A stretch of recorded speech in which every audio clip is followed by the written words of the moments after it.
한국과 정보를 공유하고 경험을 나누는 것이 일본이 앞으로 대응하는 데도 큰 도움이 될 것.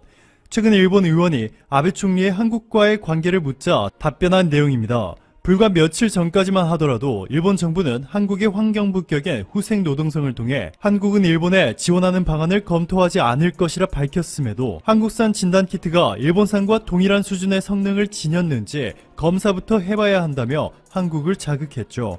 자, 그런데 이렇게 며칠 만에 일본 아베 총리가 직접 한국은 중요한 나라라며 협력을 원한다 라는 180도 다른 태도를 보이고 있는데요. 그 뒤에는 충격적인 이유가 숨겨져 있었습니다. 지금까지 일본은 중국산 진단키트를 사용하다가 불량률이 너무 높아 최근 일본이 직접 개발했다며 일본산 진단키트를 내놨는데요. 판매를 개시한 지 얼마 지나지 않아서 일본산 진단키트 판매를 중단한다는 소식이 전해졌습니다. 재팬투데이의 보도에 따르면 일본산 진단키트는 일본 의사협회조차도 이미 매우 문제가 심각하다라 전한 바 있었는데요. 이번에 판매를 중단하면서 관계자는 제품 판매 재개 날짜는 정해지지 않았다라고 전했습니다.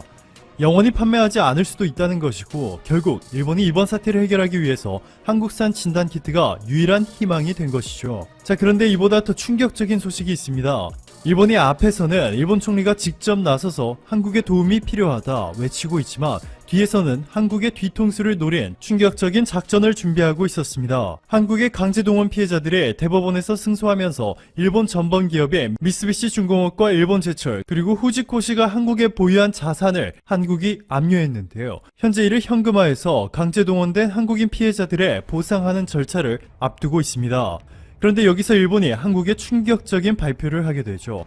아소다로 부총리는 일본 월간지 문예춘추와의 인터뷰에서 한국이 압류한 일본 기업들의 자산을 현금화한다며 일본은 한국에 금융 제재를 할 수 있다라는 무례한 발언과 함께 일본은 한국과 무역을 재검토하거나 일본도 일본 내에 있는 한국 기업들의 자산을 압류하는 방법들이 있다라고 전했습니다.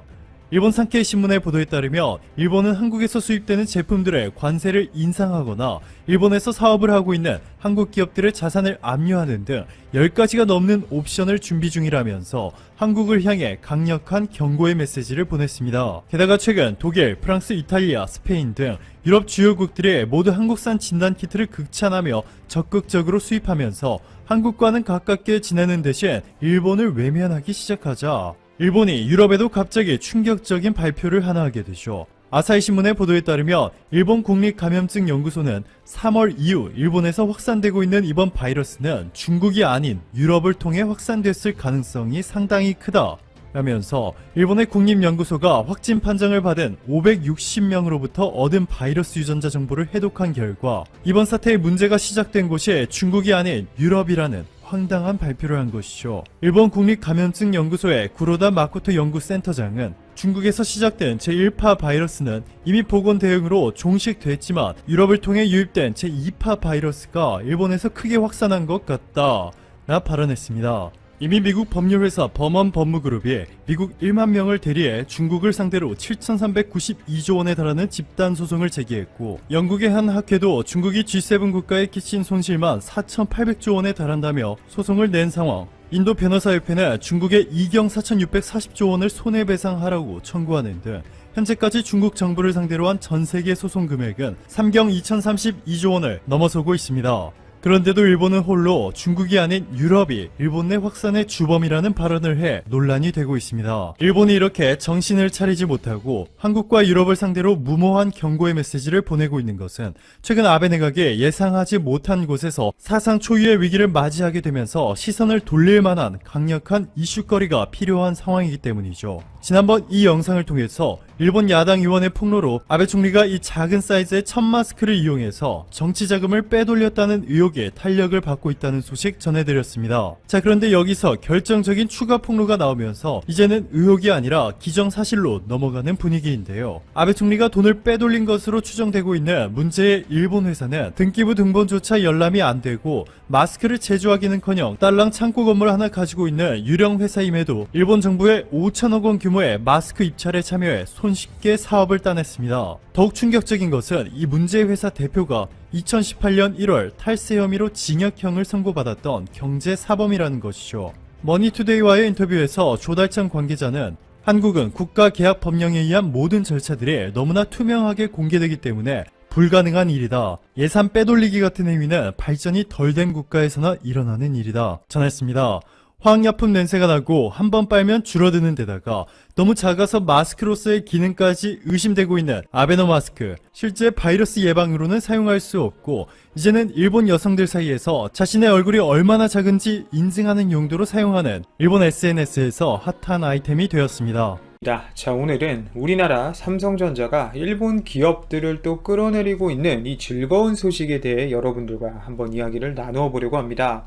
삼성전자가 우선 비메모리 2030을 위해 제가 과거에 필수적으로 달성해야 하는 사업이 하나 있다고 말씀드렸습니다. 바로 이미지 센서 사업이라고 말씀드린 적이 있는데요. 그런데 이 모바일 이미지 센서 업계 1위인 소니를 삼성전자가 현재 바짝 추격하고 있습니다. 미세공정 기술력과 또 6,400만 화소 이상의 이 고부가 가치 제품을 앞세워 소니를 맹추격하면서 점유율 격차를 점차 좁히는 모양새를 보여주고 있는데요.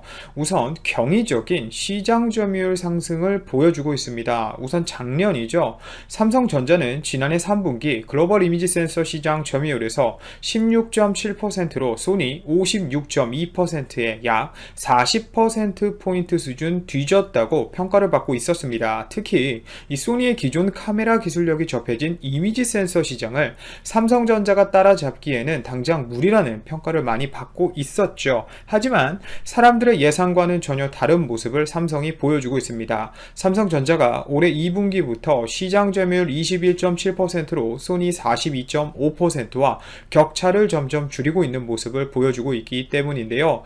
또 올해 상반기 스마트폰 이미지 센서 점유율에선 삼성전자가 32%로 소니 44%에 이어 2위에 올랐습니다. 중국 이미지 센서 업체인 옴니비전의 점유율은 약 9%를 기록했고요. 또 어떻게 보면 그래봐야 아직 2위라고 할 수 있지만 삼성전자가 이미지 센서에 막대한 투자를 한 이후 스마트폰 이미지 센서로 특정되기는 했지만 업계에서는 아주 놀라 자빠질 수준의 시장 경쟁력을 강화하고 있다는 것입니다. 여러분, 전체 모바일 이미지 센서 시장은 전년 동기 대비 15% 성장한 64억 달러까지 시장이 커졌습니다. 이유는 아실 거예요. 광각 카메라부터 시작해서 초점 센서 등 최근에 스마트폰에 적어도 3개에서 4개 수준의 이미지 센서가 들어갑니다. 결국 스마트폰에 탑재되는 카메라 개수가 늘며 이미지 센서 수요가 자연스럽게 늘었고 또 여기에 6,400만 화소를 넘어선 또 고부가 가치의 이미지 센서 또 1억 800만 화소 등과 같은 높은 픽셀의 이미지 센서가 출하된 영향이 컸죠. 특히 이 6,400만 화소 이상의 고화소 이미지 센서 수요는 2019년 1,500만 개에서 2023년에는 3억 3천만 개 수준으로 성장할 전망인데 문제는 소니가 초고화소 이미지 센서의 기술력이 삼성보다 뒤지고 있다는 것입니다.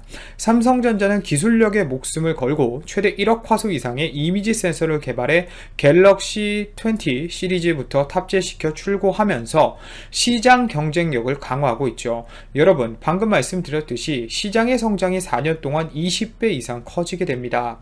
그런데 소니는 당장 삼성에 대응할 제품이 없다는 것이 가장 큰 문제라는 것을 저는 여러분들께 말씀드리고 싶습니다. 시스템 반도체의 하나인 이미지 센서는 카메라 렌즈를 통해 들어온 빛을 디지털 신호로 바꿔 이미지를 생성하고 DSP가 쓰이겠죠. 일반적으로 이 이미지 센서 픽셀의 크기가 작아질수록 빛을 받아들이는 면적이 줄어들게 되면서 자연스럽게 촬영한 이미지의 품질이 낮아지게 됩니다. 이에 따라 픽셀의 크기를 줄여가면서도 성능을 동시에 향상시키는 것이 이 이미지 센서 기술의 핵심이라고 볼 수 있는데요. 특히 아주 빠르게 확산되고 있는 초고화소 카메라 트렌드에는 초소형 픽셀 이미지 센서가 필수적인데 당연히 제한된 공간에 더 많은 화소를 담으면서 얇은 디자인을 동시에 구현할 수 있기 때문입니다. 최근 이미지 센서의 활용도는 더욱 각광받고 있습니다. 기본적으로 스마트폰 카메라를 넘어서 이제는 차량용 블랙 블랙박스, 그리고 좀 더 나아가 최근 각광받고 있는 자율주행차, 특히 아우디 이트론 같은 경우는 사이드 미러를 아예 없애고 그 자리에 이미지 센서를 달아버리는 경우도 보여주고 있죠. 또 증강현실, 즉 AR에도 적용이 되면서 시간이 지날수록 이미지 센서의 활용 범위가 점점 넓어지고 있어 시장 성장 가능성은 지속적으로 높아질 전망입니다. 이러니까 당연히 삼성전자는 메모리 반도체에 이어 이 시스템 반도체에서도 1위에 오르기 위해 이미지 센서 발전에 힘을 쏟고 있는 부분이고요. 여러분, 올해 2월에는 업계 최초로 삼성전자가 최첨단 노나셀 기술을 적용해서 기존보다 카메라 감도를 최대 2배 이상 향상한 1억 800만 화소 모바일 이미지 센서인 아이소셀 브라이트 HM1을 출시했고, 지난 5월에는 이 DSLR 수준의 초고속 자동 초점 기능을 지원하는 1.2 마이크로미터 기반의 5천만 화소 모바일 이미지 센서인 아이소셀 GN1도 선보였습니다. 이후 지난달에는 0.7 마이크로미터 픽셀을 활용한 모바일 이미지 센서 제품 4종을 공개하면서 업계 최초로 초소형 이미지 센서 라인업을 구축해 기술력을 입증하고 있고요. 삼성전자가 또 외계인을 고문하고 있다는 소식이 전해지고 있습니다. 삼성전자는 향후 1억 5천만 그리고 2억 5천만을 넘어서 이제는 또 6억 화소 모바일 이미지 센서도 출시할 계획을 갖고 있는 것으로 알려지고 있는데요. 엄청나죠? 6억 화소 모바일까지 가게 되면 진짜 확대하면 솜털까지 다 보이는 상황이 올 것 같은데, 초소형 고화소 시장을 확대하고 센서 혁신 기술 개발을 지속해 한계를 돌파해 나가고 있는 삼성전자가 올해까지 보여준 시장 경쟁력 강화를 통한 점유율 상승력을 지속적으로 보여주면서 일본 소니를 시장에서 아주 납작하게 만들어주길 아주 크게 기대해봅니다. 개인적으로 디스플레이 사업처럼 삼성전자가 일본 소니를 아예 넘어버리고 일본 소니가 결국 이미지 센서를 삼성전자에게 주문하는 날이 오면 정말 재미있는 상황이 올 것 같은데요. 이미지 센서 시장마저 뺏겨버리면 일본 소니는 과연 어떻게 될까요? 또 최근 미국이 중국 화웨이에 대한 제재를 9월 15일부터 시행을 하면서 반도체를 수출하려면 미국 상무부의 허락을 맡아야 되는데, 일본 소니의 최대 매출처 중 하나가 바로 중국 화웨이입니다. 여러분, 매출 11조 수준에서 약 20%에서 많게는 최대 25%까지의 이 매출 비중을 차지하고 있는 화웨이를 당장 잃었으니 당장 올해만 해도 많은 매출 타격을 받게 되지 않을까라는 예상이 됩니다. 예상되는 수치로는 소니의 2020년도 이미지 센서 사업의 영업이익이 전년 대비 약 45% 수준 감소한 1조 4,300억 원 수준으로 그칠 것으로 전망이 되고 있는데요. 삼성전자가 제가 어제 말씀드렸지만 올해 3분기에만 벌어들인 영업이익이 12조 3천억 원 수준인데, 소니의 실적이 이제는 얼마나 초라한 수준인지, 그리고 기업의 가치가 이제 얼마나 차이가 나게 되었는지 단번에 알 수 있는 대목이 되었습니다. 자, 또 뿐만이 아닙니다. 일본의 마지막 자존심 반도체 기업이라고 여겨지는 전 도시바 메모리 현 키옥시아 홀딩스 또한 스마트폰용 메모리 칩 매출이 전체의 40% 수준까지 중국 시장에서 차지하고 있는데, 미국의 화웨이 제재 영향이 더욱 커질 예정입니다. 미국과 중국의 마찰로 반도체 시황 불확실성이 고조되면서 예정되어 있던 도쿄증권 거래소 상장도 연기해버렸죠.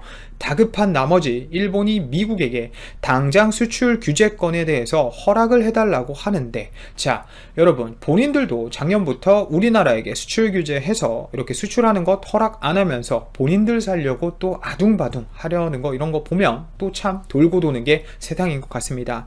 일본 반응 자체가 이제는 자존심을 세울 때가 아니라 우리나라에게 도움을 요청해야 할 상황까지 온 것 같은데, 언제까지 일본이 정치적인 것을 내세우면서 이렇게 경제적으로 타격을 주면서 자존심을 내세우며 우리나라에게 제재를 계속할지 궁금해지네요. 오늘도 제 방송을 들어주셔서 진심으로 감사드리고 이만 방송 마치도록 하겠습니다.